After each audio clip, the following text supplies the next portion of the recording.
Sir आपका mic off है लगता है।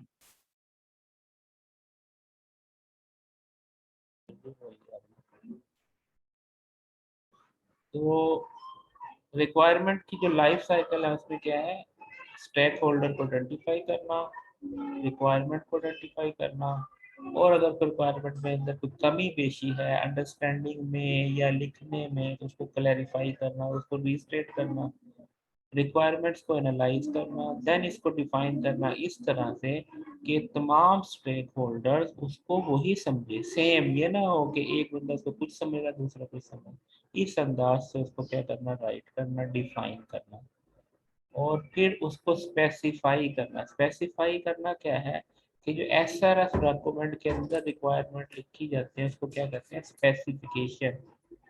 वो प्रिसाइज डिटेल होती है उसके अंदर, एक्स्ट्रा डिटेल उसके अंदर नहीं दी जाती। देन रिक्वायरमेंट्स को प्रायोरिटाइज करना कि कौन सा काम पहले करना है कौन सा काम बाद में करना है, इसको कहते हैं रिक्वायरमेंट को प्रायोरिटाइज करना। ठीक है, तो इसमें जो चीज़ ज़रूरी है उसको पहले परफॉर्म करना है, जो गैर ज़रूरी है उसको बाद में करना है, इसको कहते हैं। देन क्या है, रिक्वायरमेंट्स को ड्राइव करना, रिक्वायरमेंट को driving the requirements come from the design of system. अब ड्राइव करने का क्या मतलब, बात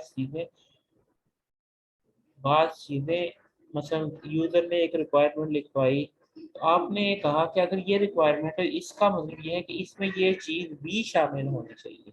ये कैसे पता चला कि, ये पता चला कि जब डिजाइन करने गए तो उसने कहा कि अगर ये चीज है तो उसके साथ ये भी शामिल होनी चाहिए, तो वहां से डेरिवेशन हुई रिक्वायरमेंट की कि ये चीज भी शामिल होनी चाहिए, that is derivation of requirement.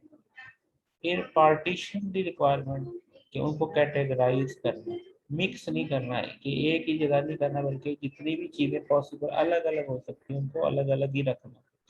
फिर एलोकेट रिक्वायरमेंट करना कि ये सिस्टम का हिस्सा है या सब सिस्टम का हिस्सा है, उसको एलोकेट करना।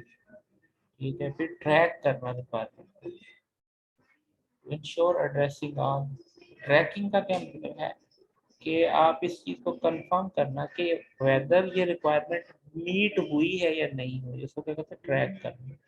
फिर रिक्वायरमेंट्स को मैनेज करना, मैनेज में क्या है कि किसी रिक्वायरमेंट को ऐड किया जाए, किसी को डिलीट किया जाए या मॉडिफाई किया जाए, तो उसकी वजह से किसी और रिक्वायरमेंट के ऊपर अफेक्ट तो नहीं आ रहा, उस अफेक्ट को भी ट्रेस करना, वो रिक्वायरमेंट की मैनेजमेंट के अंदर हो जाता है। फिर रिक्वायरमेंट को टेस्ट करना, वेरीफाई करना, वैलिडेट करना, ये बहुत ज़रूरी है। यानी रिक्वायरमेंट ऐसी हो, मसलन अगर रिक्वायरमेंट में आप लिखते हैं कि जी system should be very efficient, आप लिख दी रिक्वायरमेंट कि system should be very efficient. अब आपको कहा जाए जाओ भी चेक करके आओ सिस्टम एफिशिएंट है क्या नहीं, तो आप तो सर पकड़ लोगे कि एफिशिएंट से क्या मेरा होगा। अगर वो ये लिखता ना कि system should response with in 10 second, तो आप इसको मेजर कर सकते हैं कि 10 सेकेंड में ये रिस्पॉन्स कर रहा है कि नहीं। अब एफिशिएंसी को आप कैसे मेजर कर सकते हैं, इसलिए requirement should be testable, verifiable, validatable. उनको आप चेक कर सकें, वेरीफाई कर सकें, वैलिडेट कर सकें, ये जरूर होना चाहिए। ठीक है जी, तो यहाँ तक एक कोई क्वेश्चन है तो पूछ लें, कोई बात नहीं पता चली किसी टर्म के बारे में। Next lecture, next slide open करते हैं।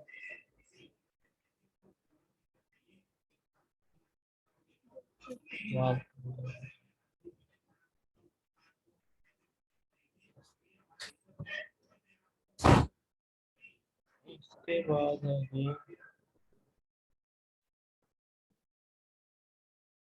Activities and practices used in requirement engineering.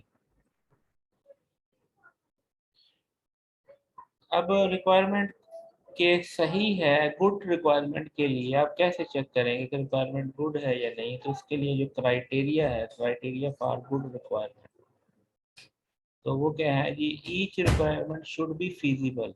कोई ऐसा काम ना हो जो फिजिबल ना हो, ऐसा काम ना हो जो फिजिबल ना हो। फिर करेक्ट हो। करेक्ट कैसे पता चलेगा? कि चेक किया जा सके कि वो फंक्शनैलिटी जो रिक्वायर है उसको पूरा कर रहा है कि नहीं। कंसाइज हो, कंसाइज का मतलब क्वांटिफाइएबल हो। मसलन जैसे मैंने भी कहा जी वेरी एफिशिएंट, तो कंसाइज नहीं है, क्वांटिफाइएबल नहीं है। अगर आप कहते हैं 10 सेकंड के अंदर रिस्पॉन्स करें तो क्वांटिफाइएबल है।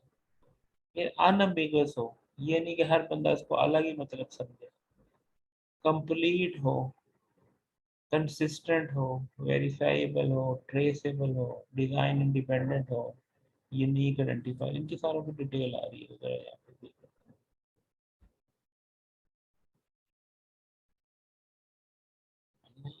चलिए फिर मैं यहीं पे ये आ तो रही है feasibility। चलिए चलिए जी, कंप्लीट भी क्लियर है कि रिक्वायरमेंट कंप्लीट हो। कंसिस्टेंट हो, कंसिस्टेंट का क्या मतलब है कि एक जगह एक बात कही, नेक्स्ट टाइम फिर वो बात आई तो वही हो, चेंज ना हो जाए। ठीक है। फिर वेरीफाइएबल हो, कि आप उसको चेक कर सकें कि ये जो बात कह रहे हैं उसको आप वेरीफाई भी कर सके कि हाँ यही है या नहीं। फिर ट्रेसेबल हो, रिक्वायरमेंट क्या हो, ट्रेसेबल हो, आप उसको ट्रेस कर सके कि इस रिक्वायरमेंट में ये यहाँ पे ये चीज़ बन गई है या नहीं बनी। फिर डिज़ाइन इंडिपेंडेंट हो, यानी एक रिक्वायरमेंट दूसरी रिक्वायरमेंट के ऊपर डिपेंडेंट ना हो। फिर हर रिक्वायरमेंट को एक आइडेंटिफायर दे, ताकि आप उसको ट्रेसेबल तभी कर सकेंगे ना कि आपने अगर कोई एक आइडेंटिटी दी होगी, और अगर आइडेंटिटी नहीं है तो आप उसको कहाँ ट्रेस करेंगे कि ये कहाँ पे जाके इम्प्लीमेंट होगी।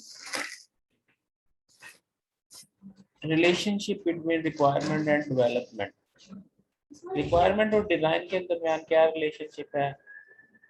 ये इंटरलीव्ड है, एक चीज से दूसरी चीज के ऊपर ओवर कहते हैं मैप हो रही है, इंटरलीव्ड।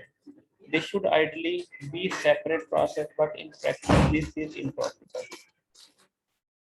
वैसे तो ये अलग अलग प्रोसेस हैं, मगर ये आपस में इंटरलिंक्ड होता है, रिक्वायरमेंट और डिजाइन। आर्किटेक्चर इट आप architecture split up are interconnected architecture।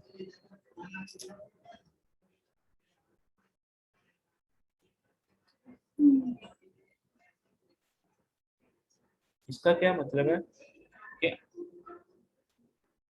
Architecture को स्प्लिट किया जा सकेगा, मतलब ये है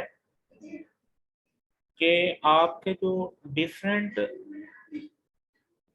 कंपोनेंट ऑफ सिस्टम्स हैं उनको क्या किया जा सके, अलग अलग किया जा सके और उनको आपस में इंटरकनेक्ट किया जाए। Take a paper sheet, write down database, XML reports, SOP, HTTP, TCP, ये सारी चीजें अलग अलग डिजाइन, आर्किटेक्चर सबका अलग अलग डिजाइन हो, यानी हर डेटाबेस का एस्पेक्ट अलग हो गया, रिपोर्टिंग का एस्पेक्ट अलग हो गया, ठीक है, नेटवर्क का अलग हो गया, प्रोटोकॉल का अलग हो गया।